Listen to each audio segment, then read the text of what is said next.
Mes chers amis, amis de notre page web, amis fidèles de la communauté des frères dominicains, après un long temps d'absence, je vous retrouve encore en ce jour pour partager un peu le fruit de ma méditation sur le baptême du Seigneur. Depuis les tout premiers siècles de l'Église, la fête des rois mages ainsi que le baptême du Seigneur ont toujours été associés à son épiphanie, c'est-à-dire à sa manifestation au monde.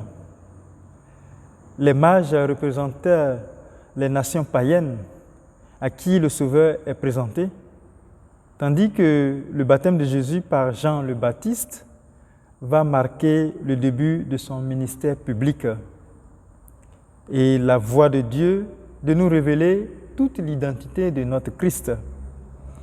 Tu es mon Fils, moi aujourd'hui, je t'ai engendré. C'est une phrase assez forte qui ne doit pas laisser une personne indifférente. Chez tous les évangélistes, le ministère de Jésus commence lors de son baptême. Et la tradition de notre Église est assez ferme sur ce point, car il y a bien là un événement capital dans la vie de Jésus où chacun des évangélistes, à travers signes et symboles, nous dévoile à la fois son identité et le but de sa mission en notre monde.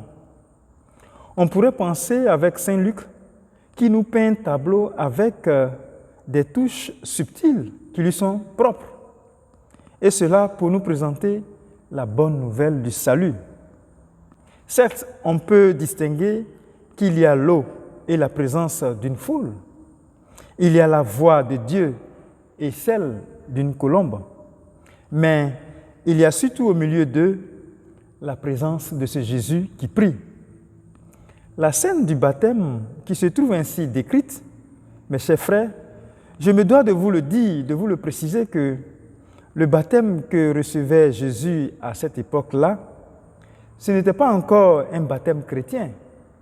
Il s'agissait plutôt d'une démarche de pénitence, une démarche de conversion qui n'est pas comme une coutume juive traditionnelle, mais juste un rituel propre à Jean le Baptiste. Et ce rituel de Jean le Baptiste survenait surtout quand il y avait une grande effervescence dans toute la Judée. Et le contexte historique et social de cette époque-là, je vous l'explique.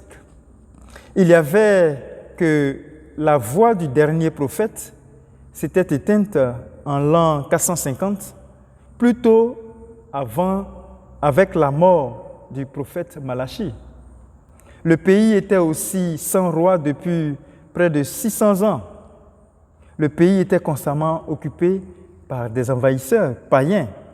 Et alors, le peuple se demandait quand allaient se réaliser les promesses de Dieu qui ont été tant annoncées par les prophètes de leur temps. Et c'est bien cela, me semble-t-il, que proclamait Isaïe dans la première lecture que nous allons entendre. Voici notre Dieu, voici le Seigneur Dieu. Il vient avec puissance et son bras est victorieux. À la vérité, le prophète Isaïe semblait lui-même pousser un soupir d'impatience. « Ah, si tu pouvais déchirer les cieux et descendre !» s'exclamait-il. « Si tu pouvais enfin venir nous sauver de la misère de ce monde !» Mes chers amis, c'est en réponse à ces promesses et à l'attente du peuple que survient Jean le Baptiste à cette époque, en faveur du Messie chez les pauvres. Ces pauvres qu'on appelle les Anawim. Les pauvres, dans ce contexte, sont ceux-là même, comme vous et moi, qui espèrent tout de Dieu, comme la Vierge Marie, comme Saint Joseph son époux, comme Siméon d'ailleurs. Des voix se sont fait entendre pour dire que le Messie va bientôt venir et que Dieu allait enfin accomplir sa promesse de salut pour tous. C'est une promesse et des mécréants surtout des incrédules, peuvent bien se demander si ce n'est pas Jean le Baptiste qui est le Messie, lui qui annonçait déjà la venue d'un plus puissant que lui, reconnu en la personne de notre Christ.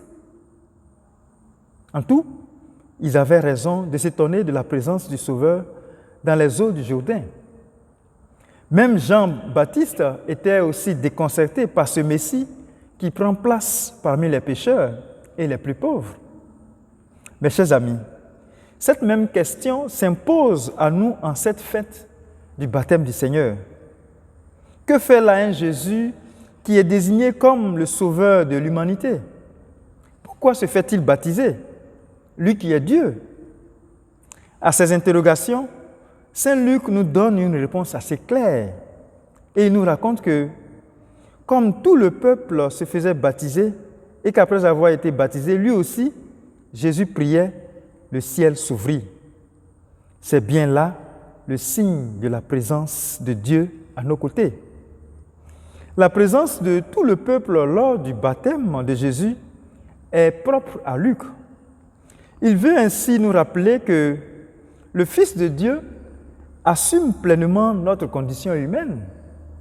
Il apprend sur lui notre condition, avec tout son poids de péché, et il marche désormais avec nous.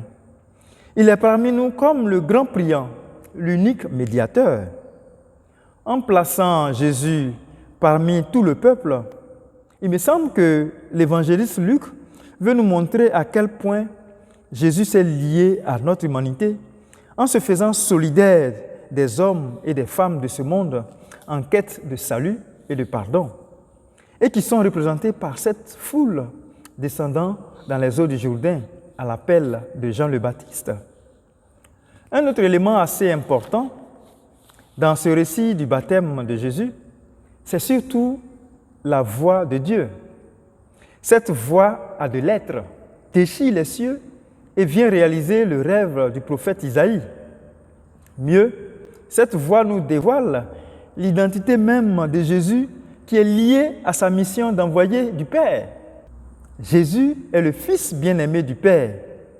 Et je le dis ainsi parce que quand Dieu dit « Aujourd'hui, je t'ai engendré », on le voit, l'Esprit Saint descend sur lui sous une forme visible, comme une colombe. Cette parole n'est rien d'autre que la reprise d'un psaume. Un psaume qui était chanté lors de l'intronisation d'un roi en Israël, ainsi qu'à chacun de ses anniversaires. En tout, il faut retenir que Jésus est proclamé ici non seulement comme le Fils de Dieu, et déclaré aussi et surtout comme le Seigneur, le roi de l'univers. Quant à la colombe qui descend sous une forme visible, c'est un tout autre détail significatif du récit même de Luc qui représente l'Esprit de Dieu. Non seulement elle nous introduit dans le mystère trinitaire, parce que le Père, le Fils et l'Esprit sont présents dans cette scène du baptême. En plus, la colombe est le symbole de la création et le renouveau. Cela fait penser aussi à la colombe qui est apparue après le déluge ou encore à l'Esprit du Seigneur qui planait sur les eaux au moment même de la création du monde. En soulignant la présence de la colombe, il me semble que Saint Luc veut nous dire que l'heure de la nouvelle création a vraiment sonné.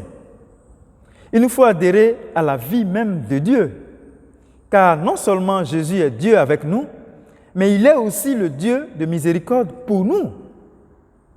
Son baptême, c'est vraiment l'expression de son amour pour nous, un amour solidaire qui se donnera jusqu'à la mort. Par ce baptême qu'il reçoit, il nous prend sur ses épaules, comme il a pris lui-même sa croix. Il prend sur lui nos péchés et se fait baptiser avec le peuple, lui qui était sans péché. Dans tous les cas, c'est dans cette dynamique que nous entrons aussi lorsque nous recevons tous le baptême. Le baptême de Jean le Baptiste est en quelque sorte une préfiguration du baptême chrétien. Il est transfiguré par la présence de Jésus et désormais, quand ce geste est posé en Église, ce n'est plus seulement une volonté de conversion qui sera manifestée, mais c'est la vie tout entière du baptisé qui sera remise entre les mains de notre Christ. Voyez-vous, le baptême fait de nous non seulement des disciples, mais plus encore, il nous transfigure au Christ, il nous configure au Christ. Et c'est l'adhésion à la vie même de Jésus. Aujourd'hui encore, trop d'hommes et de femmes ignorent à quel point Dieu les aime et combien cet amour de Dieu a le pouvoir de transfigurer leur vie. On ignore cela. C'est pourquoi je vous le dis. Il nous faut tous porter sans cesse ce souci et ce désir d'annoncer la bonne nouvelle de notre Christ. Il ne s'agit pas de se convertir pour faire le nombre ou de se rassurer qu'en n'étant pas seul à croire. Non, il s'agit avant tout de partager avec d'autres ce bonheur qu'on a à croire en Dieu. Ce bonheur à la manière qu'on peut garder sur soi un émerveillement. Quand nous aimons, il est normal de vouloir partager ses coups de cœur avec les autres. Et il n'y a pas plus grand coup de cœur que le bonheur de croire que la présence de Dieu dans une vie dit quelque chose. Et ce quelque chose, c'est la voix du Seigneur. Tu es ma fille ou tu es mon fils bien-aimé. Tu es mon fils bien-aimé et en toi, j'ai mis tout mon amour. Au cours de cette fête, nous allons prier le Seigneur afin qu'il nous en donne véritablement la grâce de l'aimer et la grâce de partager ce bonheur avec les autres. Qu'il en soit ainsi pour nous tous.